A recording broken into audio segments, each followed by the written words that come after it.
Assalamualaikum warahmatullahi wabarakatuh. Perkenalkan, nama saya Ulfa Nurhasana dengan NIM 2106135. Saya dari kelas D Teknik Informatika. Di sini saya membuat video untuk memenuhi tugas remedial mata kuliah Matematika Diskrit. Untuk soal nomor 3, tentukan converse, inverse, dan kontraposisi dari pernyataan proposisi bersyarat berikut. Di mana soal A, saya masuk kuliah bila mana ada kuis, dan soal yang B, sebuah bilangan positif hanya prima jika ia tidak mempunyai pembagi selain satu dan dirinya sendiri. Yang A, saya masuk kuliah bila mana ada kuis. Langkah pertama, kita tentukan dulu proposisinya. Misal, P ada kuis, lalu Q, saya masuk kuliah. Bila kita sudah menentukan proposisi dari kalimat tersebut, ya, kita tentukan converse dari kalimat itu. Converse.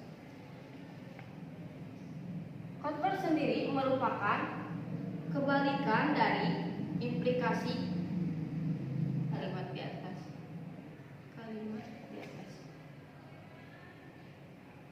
Di mana jika P maka Q, maka jika kita converse akan menjadi Q maka P, di mana kalimatnya akan menjadi jika saya masuk kuliah, maka ada kuis.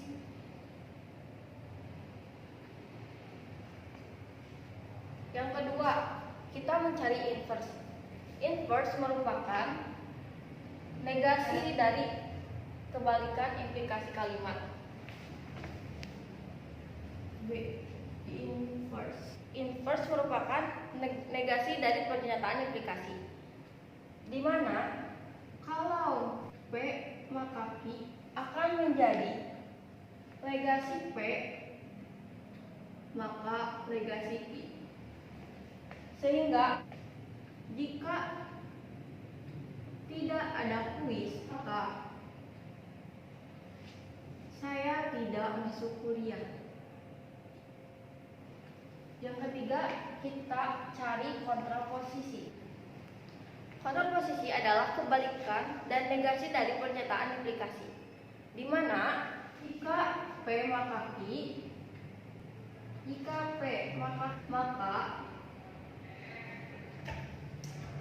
legasi Q maka legasi P. Kalimatnya akan menjadi jika dia tidak masuk kuliah,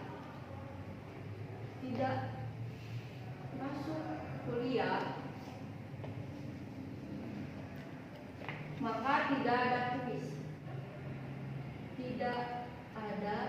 kuis. Untuk soal nomor B, sebuah bilangan positif hanya prima jika ia tidak mempunyai pembagi selain satu dan dirinya sendiri. Langkah pertama, kita tentukan dahulu proposisinya. Misal, P, ia tidak punya pembagi selain dirinya sendiri, lalu Q, sebuah bilangan positif hanya prima. Kalimat tadi kita ubah menjadi converse, yaitu Q maka P. Bila kita uraikan kalimatnya akan menjadi sebuah bilangan positif hanya prima jika ia tidak punya pembagi selain satu dan dirinya sendiri. Lalu kalimat tadi kita ubah menjadi inverse, di mana inverse merupakan negasi dari kebalikan implikasi. Sehingga kalimatnya akan menjadi ia mempunyai pembagi selain satu dan dirinya sendiri. Maka sebuah bilangan positif tidak hanya prima. Itu merupakan kalimat inverse dari soal yang B. Lalu untuk kontraposisi akan menjadi bagaimana?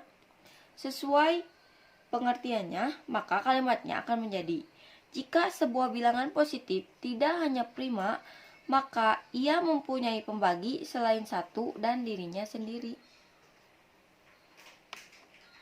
Untuk soal nomor 4, periksalah valid atau invalid argumen berikut. Langkah pertama, kita tentukan dulu proposisinya. Misal, P, saya pulang kampung. Q, saya bisa mengikuti ujian susulan. R, saya lulus ujian.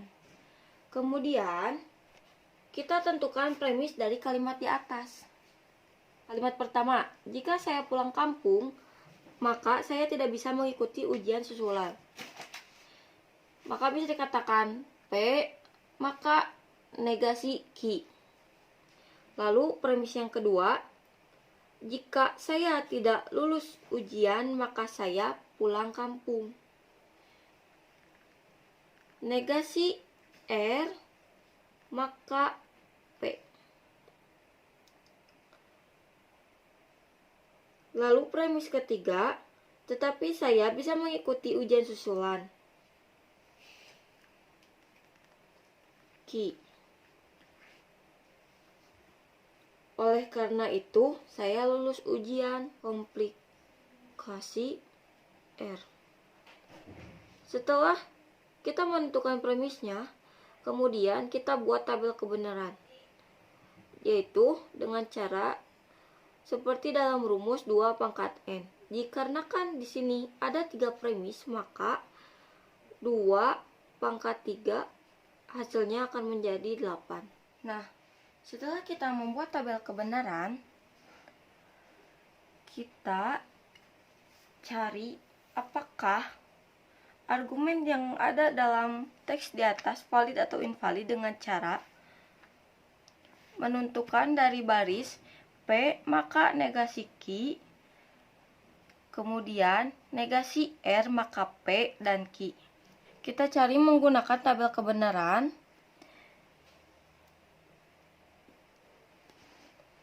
Di mana bisa kita lihat F, T, E, di mana P maka negasi Q konjungsi negasi R maka P konjungsi Q.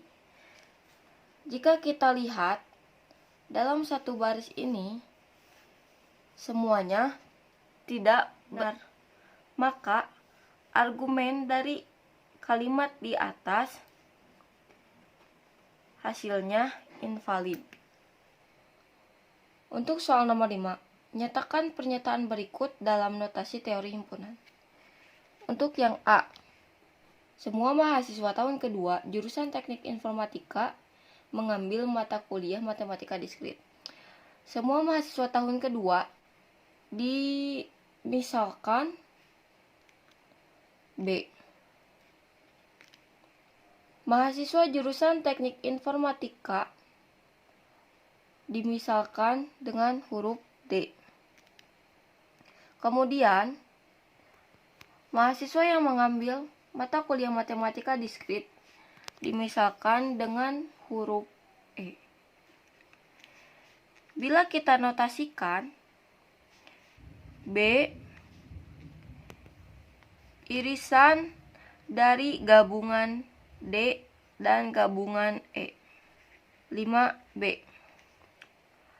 Mahasiswa yang mengambil mata kuliah matematika diskrit tidak ada yang pergi menonton pertunjukan pada Senin malam. Mahasiswa yang mengambil mata kuliah matematika diskrit disimbolkan dengan himpunan E. Dan mahasiswa yang pergi menonton pertunjukan pada Senin malam dimisalkan dengan himpunan F. Bila kita notasikan akan menjadi E irisan F. Untuk soal nomor 5C, semua mahasiswa tahun kedua yang bukan dari jurusan matematika ataupun jurusan teknik informatika yang menonton pertunjukan pada Senin malam. Semua mahasiswa tahun kedua dimisalkan dengan huruf B.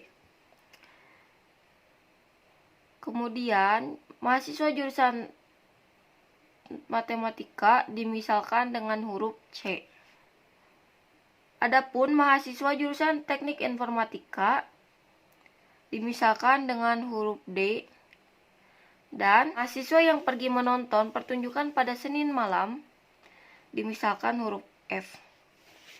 Jika kita notasikan akan menjadi B irisan gabungan C dan D irisan F. Sekian penjelasan dari saya. Mohon maaf apabila ada kesalahan. Wassalamualaikum warahmatullahi wabarakatuh.